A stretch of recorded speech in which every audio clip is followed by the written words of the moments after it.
护理人员长期以来拢是真欠，护理工会全联会就建议讲，除了要改善劳动环境和薪水以外，政府也要开放男性护理师，若到爱做兵的时阵呢，会当原本即规原本薪水留伫病院做替代役，用各种的方式来找找护理的人才。听同学的口令，那看照本的说明，那分组练习正面注射。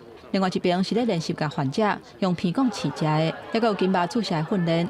这是台北市康宁大学南田建立实验室，每一个护理科的学生，伫正式正做护理人员进前，拢爱伫遮做真18个专业训练。还没有实习过，还想要多去了解一点医院的状况，然后想一下自己还有什么其他出路啊，可以跟医护结合。虽然目前台湾每一年差不多有9300个护理应届毕业生，不过实际领证正做护理人员的，敢若有6000多。即卖疫情了后，护理师是搁较欠缺。会离开主要的原因，是因为病院的工课是采3班制，日班甲暝班轮来轮去，困眠无正常嘛影响健康。就算是伫医学中心，加上年尾等等的奖金，一年薪水差不多是70万。不过若是伫地区病院，一年薪水差不多50万。即卖护理工会全联会就建议政府会当开放男性护理师伫病院服替代役。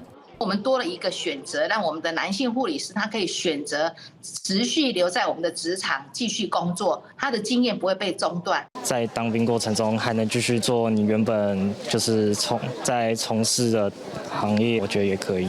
我去医院工作，那当兵又可以减少，那我觉得对我来说利益蛮大的。不过有伫第一线教护理的老师认为讲，要解决护理欠人上根本的问题，也是爱为调整薪水、甲调整夜班费用等等的方面来做。因为每一届应届毕业生内底，查甫学生的人数其实无到5%。在这个过程当中，你要怎么样的去留住人力？其实最重要的一件事情就是要增加我们的薪资。那你只要是增加薪资、增加这样的诱因，男生女生都会来投入。